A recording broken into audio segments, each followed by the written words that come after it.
de semana pasado, el Dicasterio para la Doctrina de la Fe, el mismo dicasterio que preside el cardenal Fernández y que publicó recientemente Fiducia Supplicans, publicó un nuevo documento bastante importante que se llama Gestis Verbisque en latín, ¿no? Y que significa gestos y palabras. En esencia, lo que hace este documento es indicar que tanto la materia como la forma de los sacramentos no pueden ser cambiados por los sacerdotes, por los obispos, por los diáconos, en base a lo que se les da la gana, ni siquiera con la excusa de que hacen estos cambios por razones pastorales y con la buena intención de acercárselos más a la gente. Algunos de ustedes se estarán preguntando, bueno, ¿y exactamente qué es lo que dice este documento, Alejandro, y a raíz de qué viene? Les recuerdo, para los que me han acompañado ya desde hace algún tiempo, que en Estados Unidos hubo un tremendo problema porque un obispo en Estados Unidos consultó a la Congregación para la Doctrina de la Fe en el año 2020 si es que era aceptable y si había sido válido el bautismo de un joven y en general de muchas personas, en las cuales el sacerdote, en esta nota de tratar de ser moderno, de darle al, entre comillas, espíritu del Concilio Vaticano II, había bautizado, cambiando la fórmula, yo te bautizo en el nombre del Padre, del Hijo y del Espíritu Santo, en el momento central del bautismo, por el nosotros te bautizamos, ¿no? Para tratar de involucrar a los presentes, siempre esa debilidad, esa cobardía sociológica de tratar de caerle bien a la gente que está alrededor. Si es que ese nosotros de la comunidad, en vez de el yo de Cristo, porque no es el cura el que está actuando in persona Christi, en la persona de Cristo, ¿no? Y si es que eso era válido. Y esto había sido consultado por el arzobispo de la ciudad de Detroit a comienzos del 2020, porque resulta que un sacerdote joven, el padre Matthew Hood, había estado visitando a su familia y resulta que con la familia estuvieron viendo el video de su bautismo cuando era bebito y de pronto vio que el sacerdote que lo bautizó había utilizado el nosotros te bautizamos. Entonces, ¿se imaginan? Era un sacerdote ordenado que fue a visitar a su familia como sacerdote ordenado y se ponen a ver videos de la infancia, del tiempo, y entre los videos descubren que este sacerdote ha dicho nosotros. Y el sacerdote que lo bautizó, el padre Matthew Hood, un sacerdote bien formado de la arquidiócesis de Detroit, va donde su arzobispo, el arzobispo Alan Viñeron, y le dice: Monseñor, no quiero complicar las cosas, pero ¿esto es válido? Y el obispo dice: mira, este muchacho ha recibido la primera comunión, la confirmación, en la ordenación diaconal y en la ordenación sacerdotal, es decir, el orden sacerdotal, pero nada de esto sería válido si el bautismo no ha sido válido. Consulta al Vaticano y el Vaticano le dice: lamentablemente, el cambio de la fórmula del bautismo hace que esto sea inválido. Y resulta que el padre Matthew Hood descubre que no es el padre Matthew Hood, que es Matthew Hood, y tiene que sanar in radice, o sea, tiene que básicamente ser bautizado, confirmado y ordenado de nuevo. Y resulta que todos los que habían sido bautizados por este padre, por este sacerdote en Detroit, tuvieron que ser informados y tuvieron que ser rebautizados y tenían sacramentos adicionales, incluyendo el del matrimonio, tenían que ser vueltos a sanar, como se dice, ¿no? Y el caso fue peor porque en el 2022, un sacerdote que había servido muchos años, un sacerdote brasileño, que había servido muchos años en Phoenix y en Fort Collins, en el norte de la arquidiócesis de Denver, había usado el nosotros durante 26 años, con lo que hizo que miles de bautismos, incluyendo el de un amigo de acá de Colorado que yo conozco, que estaba a punto de recibir la consagración perpetua, tuvieron que ser sanados de raíz, ¿no? Porque habían sido absolutamente inválidos. obviamente al padre Arango lo sacaron de su posición y la diócesis de Phoenix, que fue la que más sufrió por los abusos de este padre Arango, tuvo que crear una sección en la página web de la diócesis de Phoenix para que la gente pudiera, los cristianos, los católicos que habían sido, entre comillas, bautizados, y digo entre comillas porque no habían sido bautizados por este cura que creía que él podía cambiar la fórmula del bautismo, pudieran reorganizar y organizar en realidad su nuevo bautismo. Entonces, yo recuerdo que cuando yo compartí esto, expliqué por qué la iglesia le preocupaba un pequeño cambio de el nosotros o el de yo, que para mucha gente parecería minucia. Incluso, digamos, muchos decían, el Papa Francisco hoy en día no sería tan, entre comillas, fanático, él dejaría que una cosita tan pequeña como el cambio de una palabra no afectara al bautismo. Bueno, resulta, hermanos, que la razón por la cual esto no era intercambiable y ahora el Papa mismo, el Papa Francisco mismo, ha aprobado este documento que señala que ni las palabras, ni los signos, ni los símbolos de los sacramentos pueden ser cambiados por ningún sacerdote, por más animado a cambiarlas que se sienta por razones, entre comillas, pastorales, es precisamente porque hay una realidad fundamental que los católicos no podemos olvidar,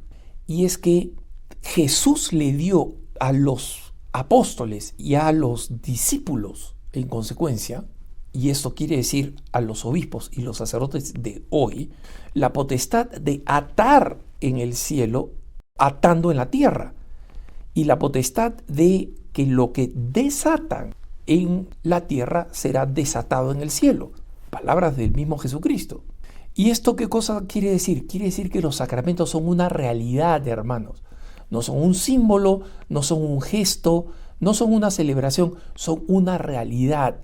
Las personas que atravesamos los sacramentos somos transformados ontológicamente. ¿Esto qué cosa quiere decir? En el fondo de nuestro ser. Una persona bautizada es radicalmente distinta humanamente que la persona previamente bautizada. Y cuando vemos al bebito, que después de recibir el bautismo, tal vez por recibir el agua se puso a llorar, digamos, porque se sorprendió, y nosotros creemos que estamos viendo al mismo bebé, no estamos viendo al mismo bebé, estamos viendo a un hijo de la iglesia que antes no lo era y que ahora está completamente transformado. Lo mismo pasa con todos los sacramentos. El sacerdote, después de ser ordenado, es una persona completamente distinta a lo que era antes. Ahora es un otro Cristo allí cuando ejerce sus funciones sacerdotales. Una persona que se casa a través de la iglesia ya no es la misma, es una sola carne con la persona contrayente, con la otra persona contrayente. Entonces, acá no se trata de un tema de rigidez, y eso es exactamente lo que dice el documento que, como digo ahora, está ni más ni menos que publicado en este pontificado. Y efectivamente el documento explica, tiene 11 páginas antes de llegar a la conclusión, para explicar cuál es la teología que está detrás de los sacramentos. Una teología que lamentablemente los sacerdotes deberían saber antes de ponerse a abusar de cambiar las palabras. Y ojo, entre los sacramentos, hermanos, está la Eucaristía. Un sacerdote que cambia las palabras de la Eucaristía está haciendo que esa Eucaristía sea inválida. Eso es lo que siempre ha enseñado la Iglesia, y eso es lo que ahora ha querido explicitar, especialmente para aquellos sacerdotes que dicen: no, estamos en una nueva época, estamos en el pontificado del Papa Francisco, ahora podemos preocuparnos por hacer las cosas pastorales, entonces cambiar las palabras para que la gente las entienda mejor arbitrariamente. Eso no se puede. El documento explica, y cito textualmente: la materia del sacramento consiste en la acción humana a través de la cual Jesucristo mismo actúa. En él, o sea, en el sacramento, frecuentemente un elemento material está presente, y pone entre paréntesis como ejemplo el agua, el pan, el vino, el aceite, cuando se usa, por ejemplo, en la confirmación, ¿no?, o en la unción de los enfermos, o en otras ocasiones un gesto elocuente.